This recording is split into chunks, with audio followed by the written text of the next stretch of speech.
I think we're at day, I don't know, I've lost track. Maybe a week, I think. Maybe 7.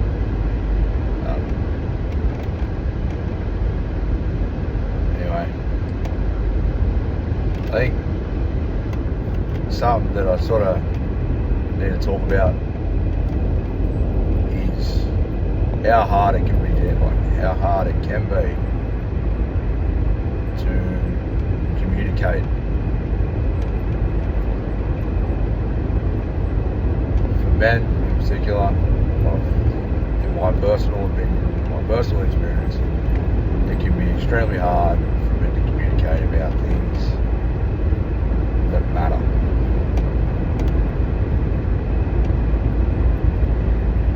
We can talk bulk shit just about cars, sport,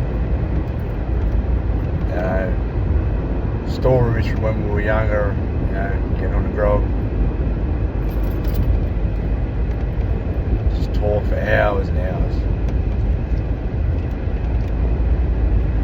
But it can be difficult for a lot of men to talk about how they're feeling, things they've been through.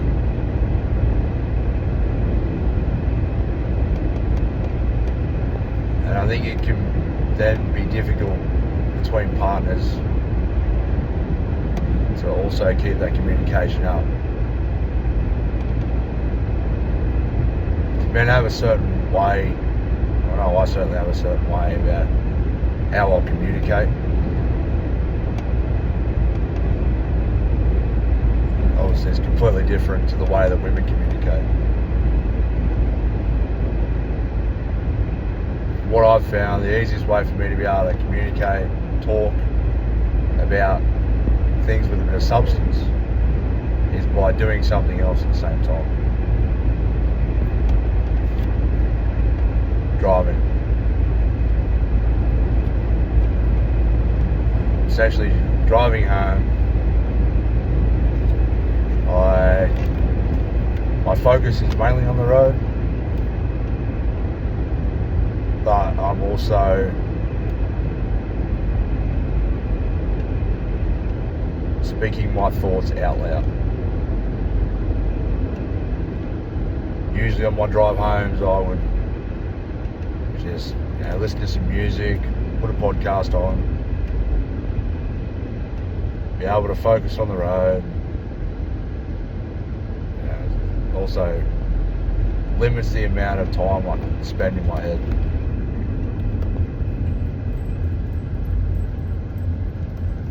I think being able to do this drive, but essentially voice my thoughts out loud, is something I've never done before.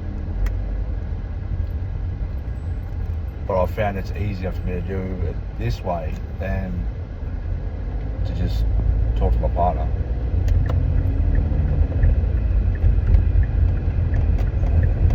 Even when it comes time for me to talk to my partner, if there's something bothering me or something doesn't matter, or even just talking about something that's happened at work, or I found that if I'm doing something, it's just so much easier.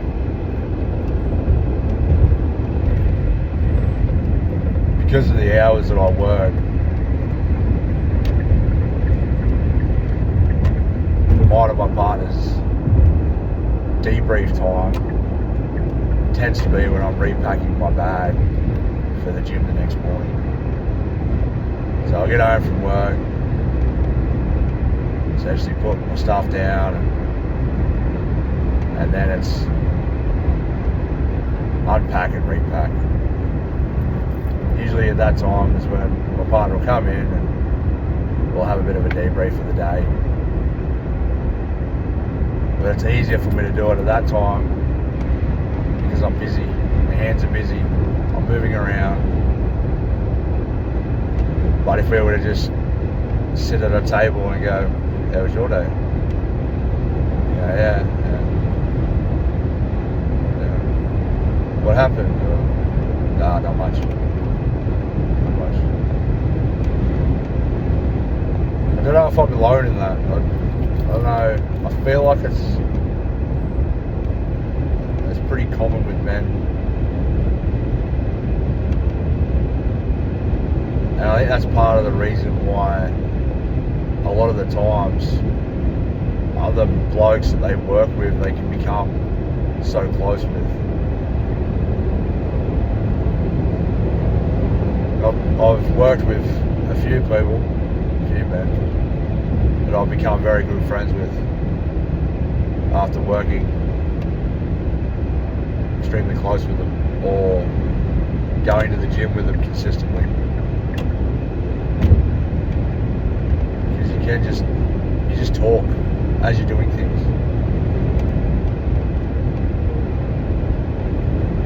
Your mind is on the task that you're actually doing, and it's essentially just word vomit. The things that are tracking through your mind, back in your subconscious. Like making eye contact with somebody. I don't have to see judgment in their eyes or pity in their face.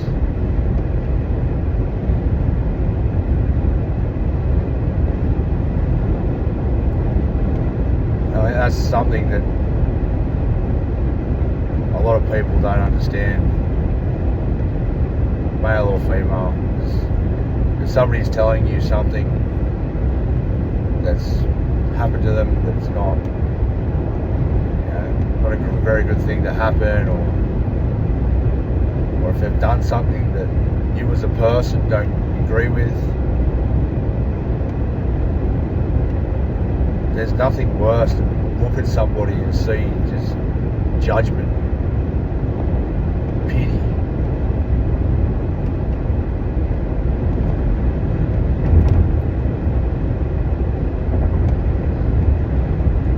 I've said some things sometimes to my partner about my childhood. It wasn't a bad childhood, like there was nothing overly bad about it. Some of the things that sort of happened, it was very different to the way that she was raised, the childhood she had. And I've stopped and looked at her at a certain time after saying something, because she might have gone quiet, and there's like a pity that I could just see in her face.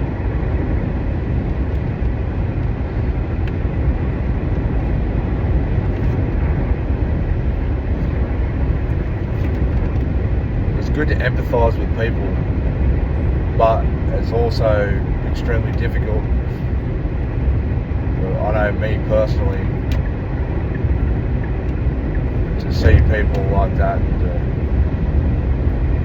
judge things that I've done, things that I've been through, especially when it's somebody that you care so much about and you value their opinion of you. And that may be part of the reason why a lot of men can't talk with their partners. They value the opinion of their partner so much that they don't want to be seen in any other kind of a light.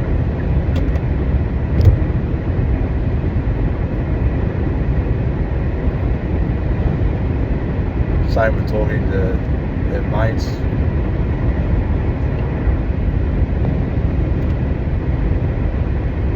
During pregnancy, it becomes harder, especially if there's already kids, if it's second or third, fourth, 10th. There's already kids involved, and then on top of that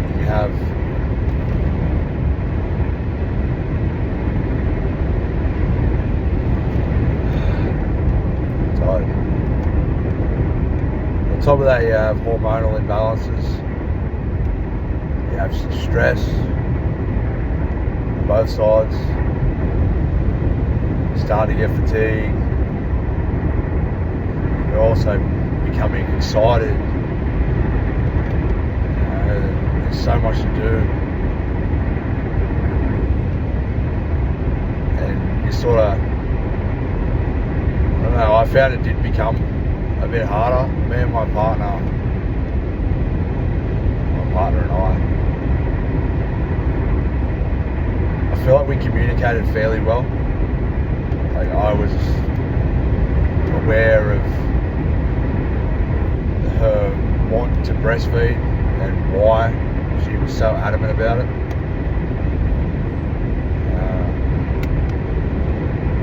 Obviously, we talked about names.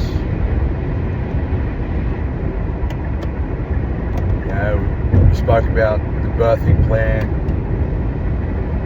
I forgot it, had to be told again, but we still spoke about it.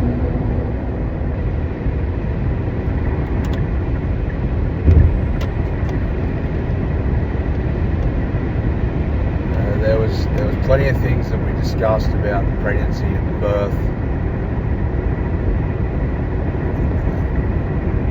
that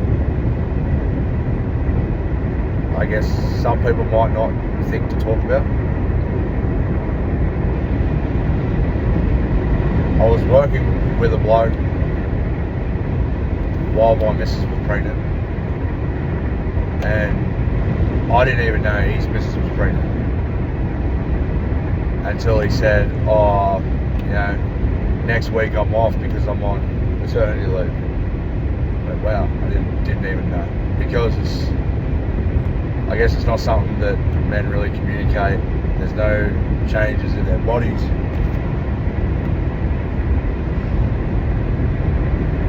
A woman gets to a certain stage in her pregnancy and everyone goes, wow, is she pregnant? For blokes, there's nothing. Anyway, when I was talking to him and sort of just started to discuss, obviously the shared experience, I sort of mentioned, I was like, are you breastfeeding or bottle feeding? He said, I don't know. I said, oh, okay. I said, your missus is going to try for natural, some water or just in bed, hospital, at home. I said, hospital, I think. I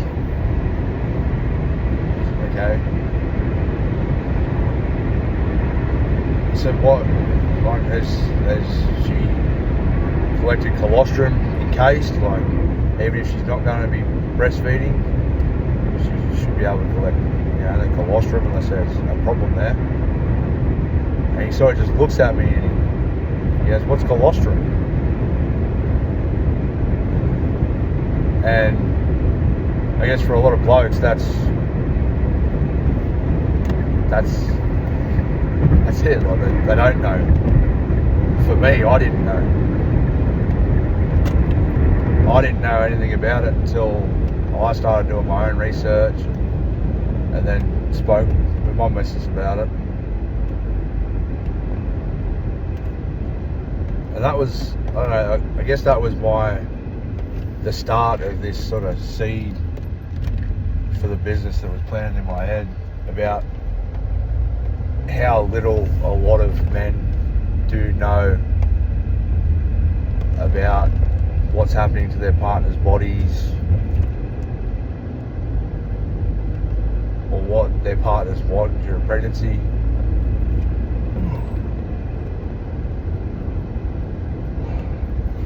Sleep.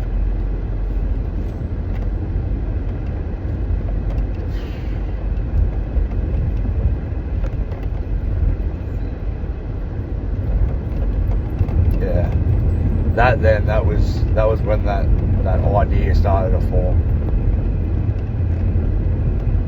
And then as I've spoken to other men and their partners are going through pregnancy or they've recently had children, I started to find a bit of a gap in what a lot of men know about pregnancy and babies just in general.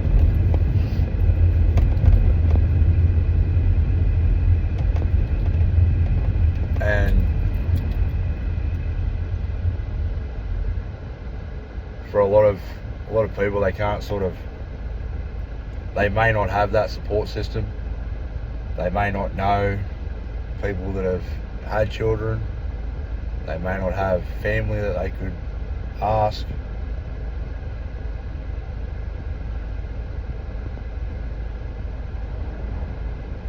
So I guess this is sort of the pregnancy boxes that we want to provide. There to fill that gap.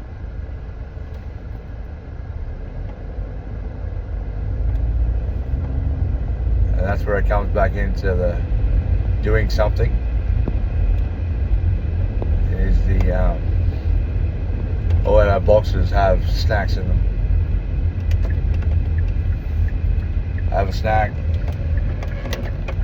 ask some questions of each other, answer some questions, read some information, communicate.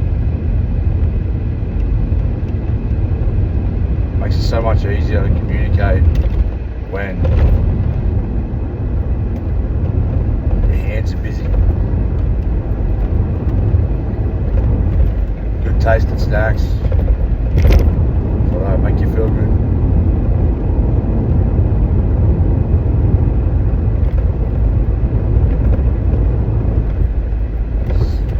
Makes it easier. So I hope it makes it easier. I guess that's the sort of the theme today. Was just that communicating and trying to find out information. You don't have to be an expert, but from a male's perspective, men need to be more aware of changes that are happening with women's bodies, their feelings, and changes that are happening to the baby and what's going to happen during the birth. I think more men need to be aware of that. It doesn't need to just be, I want to name my baby this, and that's the only input that the man puts into it.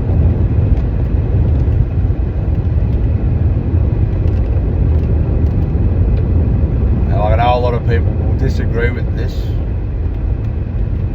but I believe, me personally, that when it comes to the birth of a baby, the only people that should be in that room is the mother, the father of that baby, and then any medical staff that are needed. I know a lot of women are very close with their mums, but I think that it's such a moment that I feel like if my missus' mum had been in the room during the labour, it would have completely changed the dynamic of the birth. We got lucky. My missus had a fairly easy birth compared to many other people, many other women. And it was fairly quick. I know it wouldn't have felt quick for her, but for the majority of the birth and the labour, it was only me and my missus. It felt like it was only us in the room.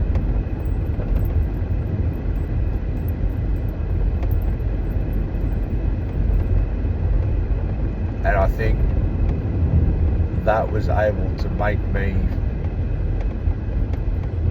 completely immersed in the moment of the birth. It was the first time in a long time I was able to feel myself, feel my emotions completely.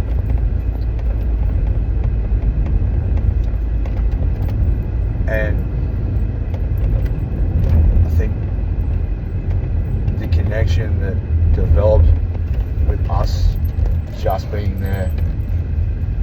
going through that together, and my missus knowing that I was there for her, me knowing that she was there for me as much as she could be while she was going through so much. I think it made us more connected.